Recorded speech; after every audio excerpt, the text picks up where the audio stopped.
a mansion, a doctor's office, a diner, or a dirt country road. These are some of the settings found by the locations manager to be used in movies, commercials, and TV shows. You'll meet one today. It's all coming up next on Below the Line.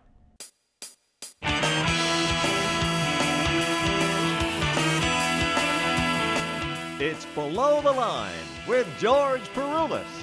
On tonight's show,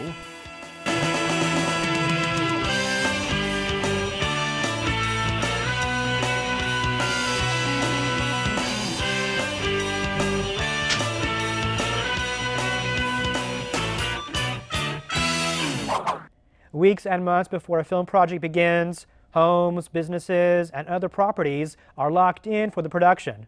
Today, we talk to a locations manager who finds all these places. Please welcome Karl Golden. Karl, thanks for being here. I know you stay busy working on Homeland for Showtime and other projects. Thank you for spending some time today with us. Well, thank you for having me. I appreciate what you're doing here, giving us a little, our regular crew guys, some airtime and letting us explain a little bit about what we do and making movies and whatnot. Oh, my pleasure. Now, how did you get involved in finding locations for TV shows, movies, commercials, and photo shoots? I basically was a production assistant for a while and basically sweeping floors, painting walls, doing craft service, things like that.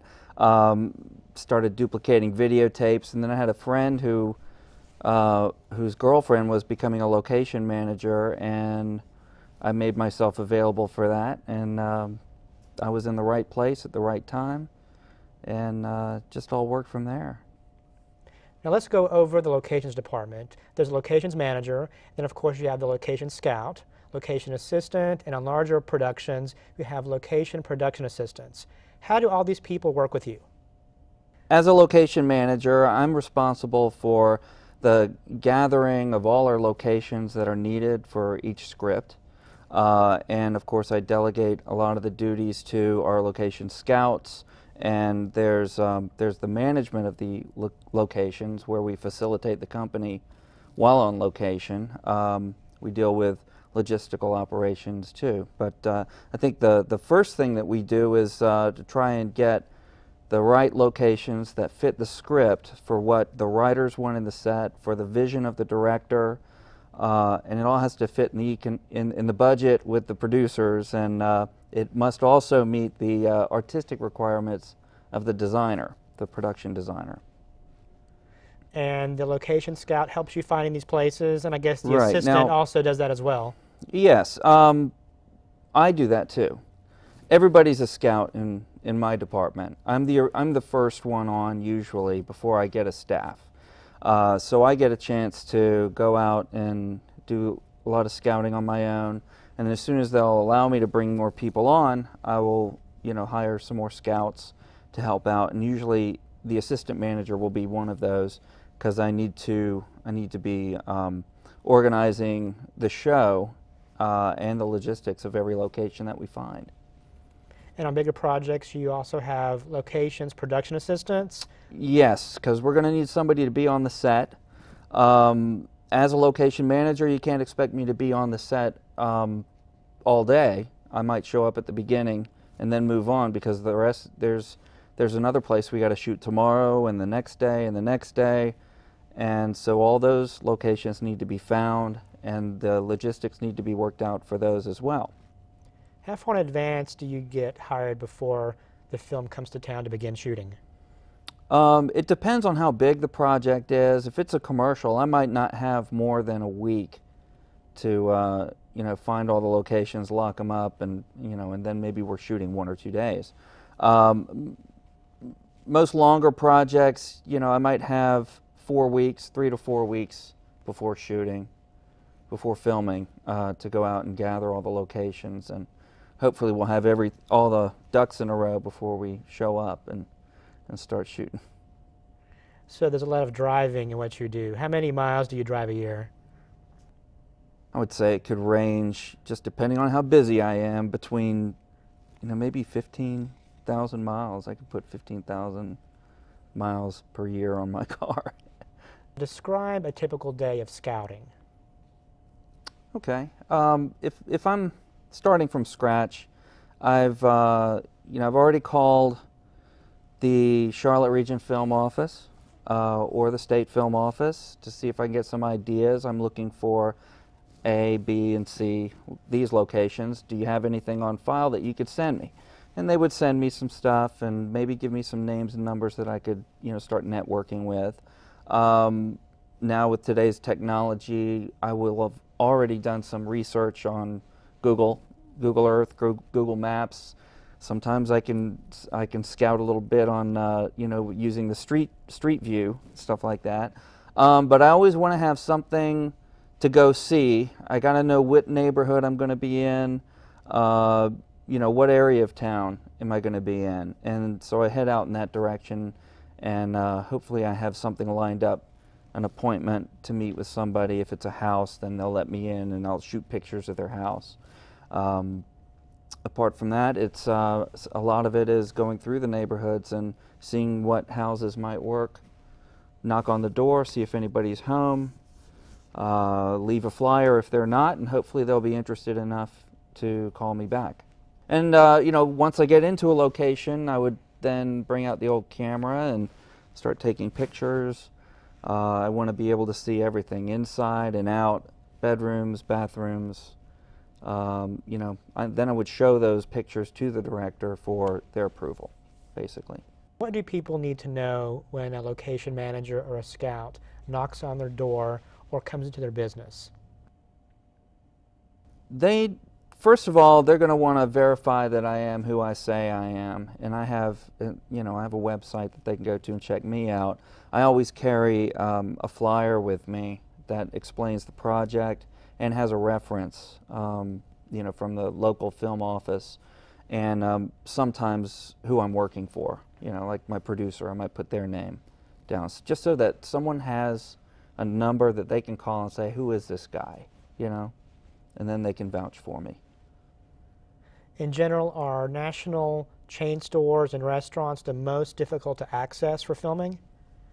They're not the most difficult, I wouldn't say that, but I would say it's easier to deal with someone on a mom and pop level who can make the deal and say right up front whether or not they want us in their store.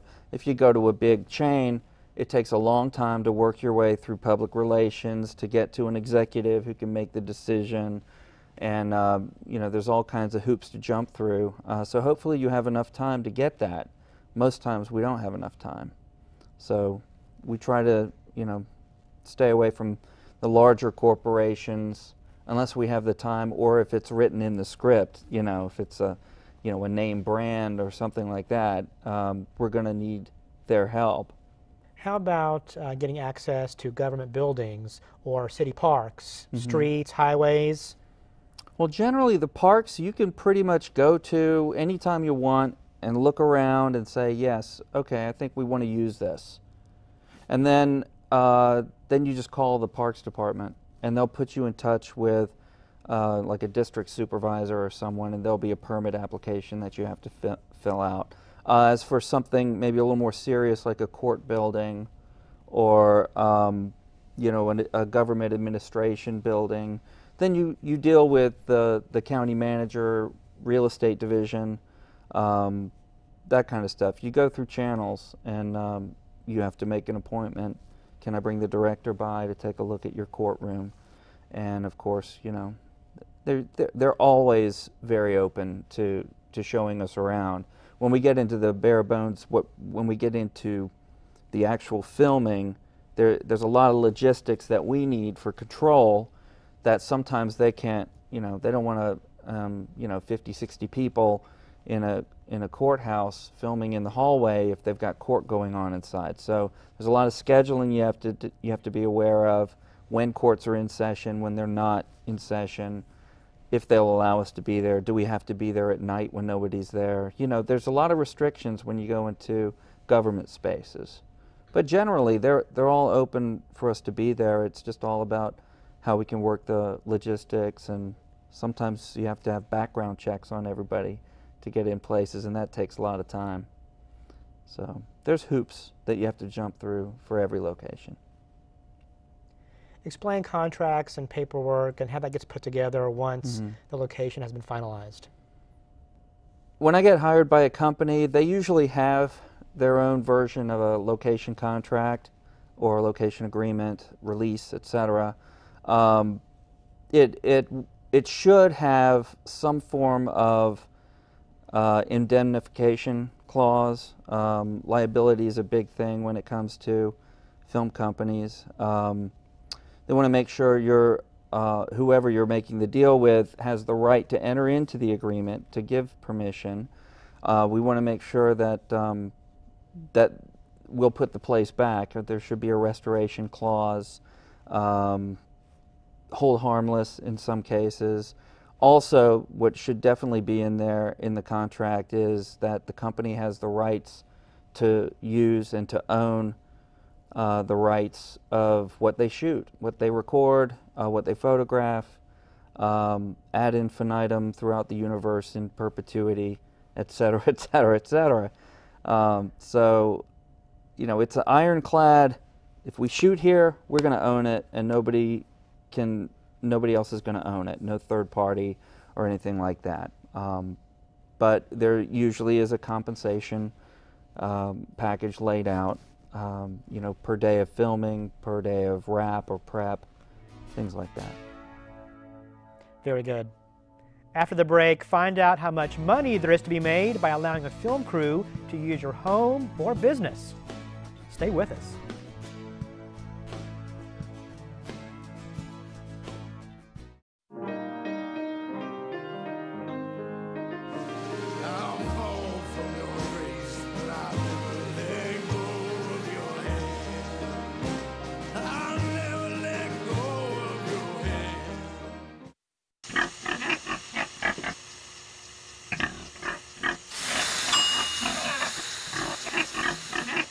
Cook foods to the right temperature using a food thermometer. 3,000 Americans will die from food poisoning this year. Check your steps at foodsafety.gov.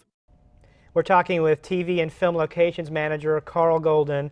Now, Karl, what sort of fees are paid for locations, and is there a standard in the industry?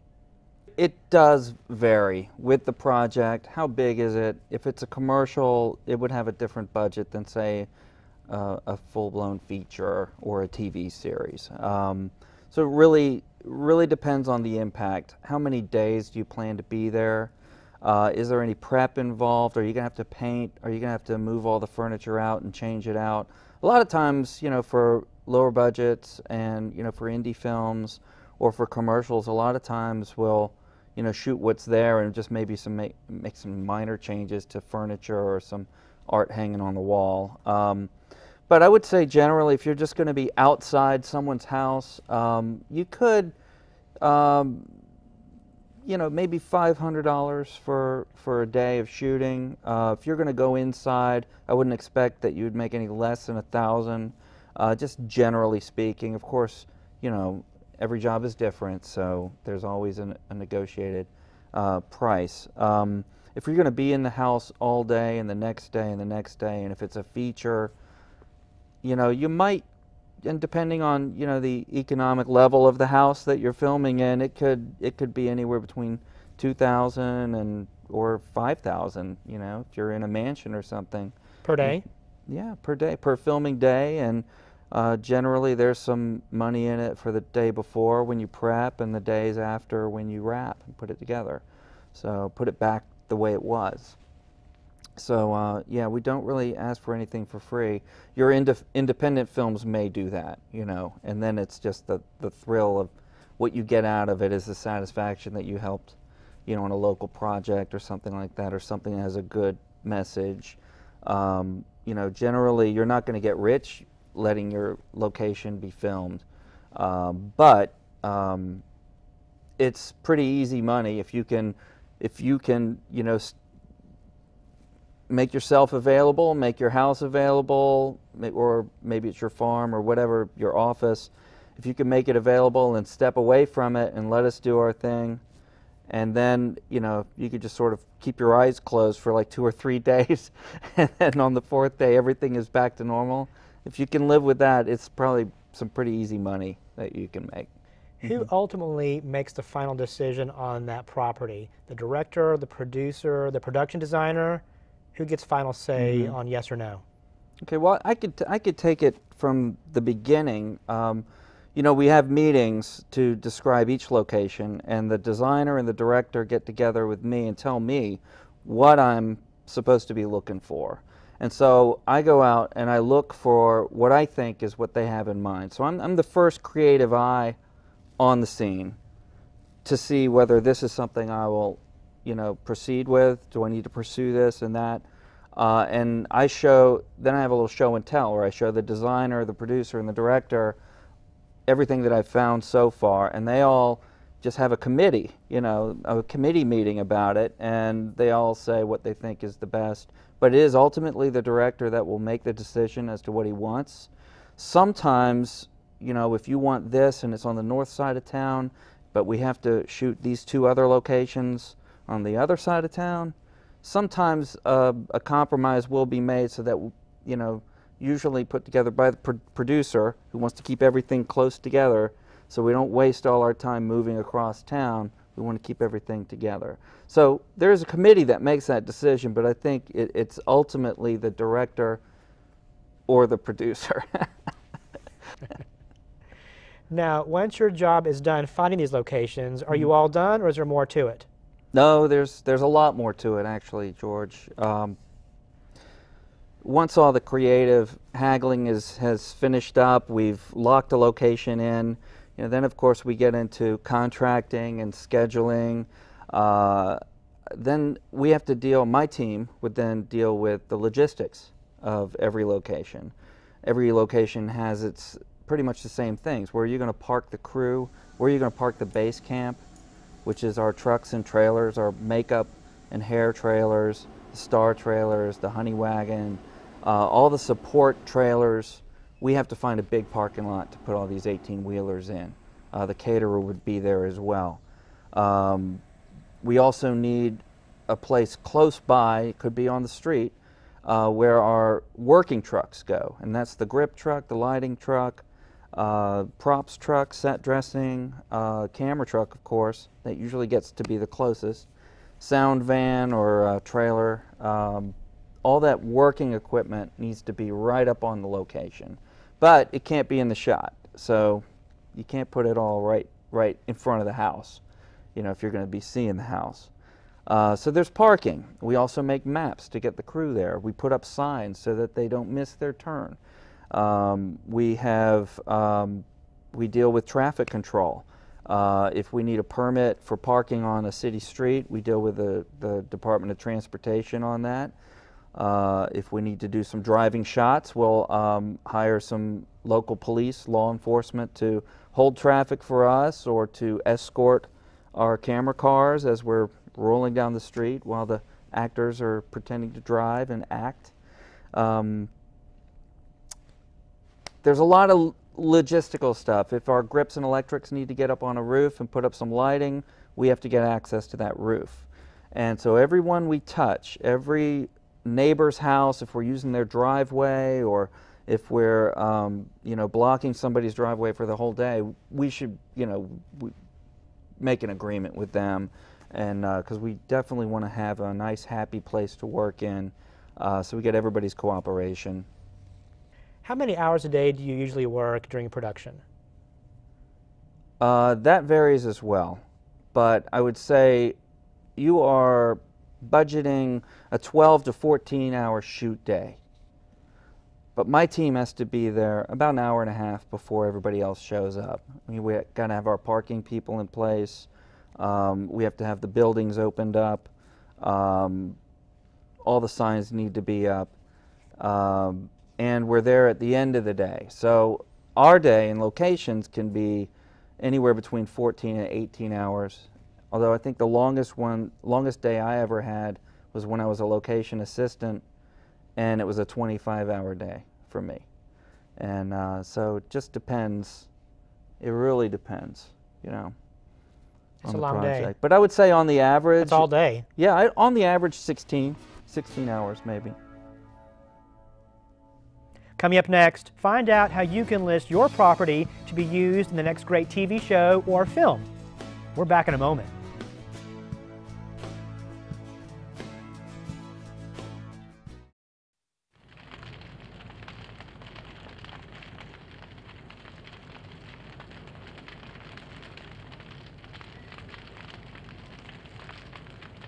Only you can prevent wildfires.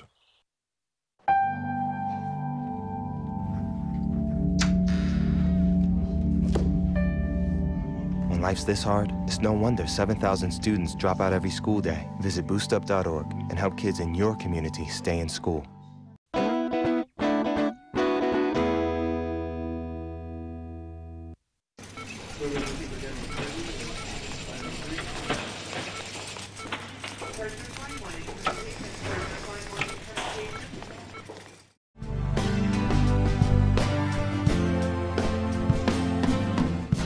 We're back with Locations Manager Karl Golden. Karl, if somebody wants to list their home or their business to be used in a movie or TV show or commercial, what should they do? There's several things they can do. They can contact their local film commission or film office. You can also find out who the location scouts are in town. It just takes a little internet search to find out who does that in their neighborhood. I personally have they could email pictures of their home or a request that I come out and take pictures. If they've got a great place, or if they know of a great place that isn't necessarily owned by them, they might say, hey, there's a great, train trestle bridge that I think is neat, or a great looking church. They could send a request to me. I have a new Gmail account called scoutmyhome@gmail.com. And they can send me a request that way, and I'll respond to them. If they want to send me pictures to entice me to say, hey, this is really great, I need to come out, I'll definitely, leave your number on that email, and I'll get in touch, and we'll follow up. Now, is there special insurance the property owner should get before the film crew comes in? The homeowner doesn't need to get any new insurance. Any legitimate production company or photography company or whoever's coming in to do the filming should have an insurance policy where we actually make the homeowner an additional insured party, so that they're covered under our insurance and not their own. Now, how often do location managers and scouts use the database of a local film office to find these locations? Fairly often. Basically, if I have a laundry list of locations, I want to get through that as fast as I can. I want to get as many options together as possible.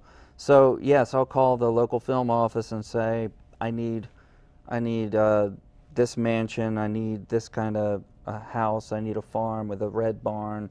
What do you have? And she'll send me, electronically, she'll send me a folder or two, or who knows, sometimes 80 folders of what's available in the general area. And then it's just up to me to sort through and see what really fits and what we should go ahead and pursue. At the same time, I'm also asking local people and getting a network together of some location scouts. Once our location guys get a job, we all ask each other, hey, do you have anything like this? And we share information all the time. So everybody here in our area, we get along really, really well. We help each other out because, one hand washes the other, and, it all comes back. What do you have coming up next? We are about ready to get started up on Homeland again, Season 2. I'm, currently talking with some folks with a photo catalog, home furnishings, that kind of stuff. So I do photo shoots and commercials and TV shows and movies. Everybody needs a good location. Well, thank you for coming and explaining the locations department. Well, thanks for having me, George. It's been a real honor and a pleasure. Thank you. You're quite welcome. Now a new segment on Below the Line. This season we will have reports from Hollywood. One of our production assistants, Nolan Collins, is now in Los Angeles. We'll check in with him from time to time to see what he's up to as the Below the Line PA in LA.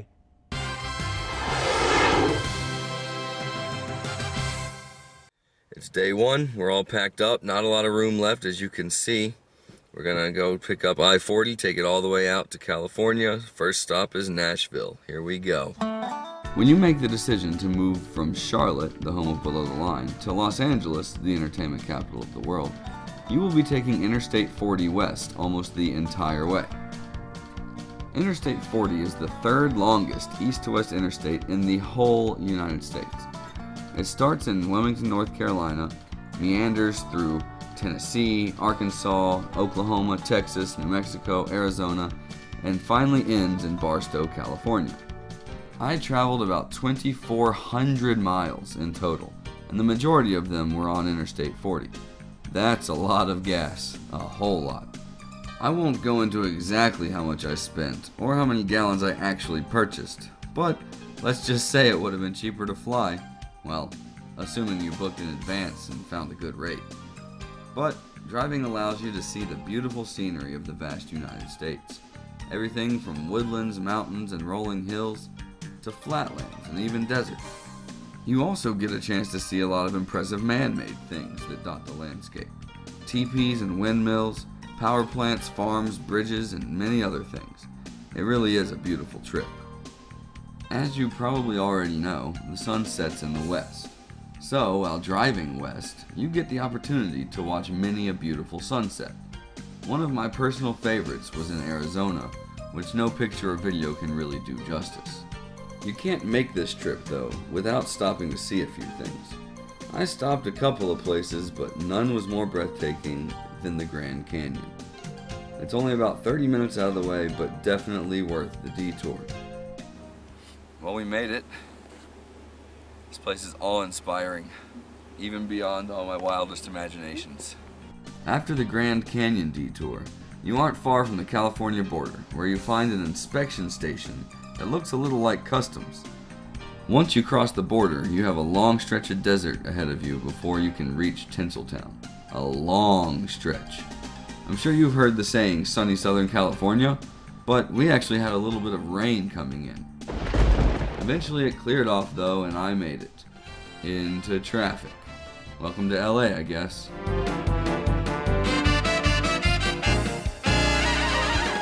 Well, George, I made it. I'm here in Hollywood, and you'll be hearing a lot more from me. Back to you. Thanks, Nolan. And thanks to Karl Golden. Feel free to contact us with your questions, comments, and show ideas. The email address is belowtheline21@gmail.com, and join our fan page on Facebook. We'll see you next time.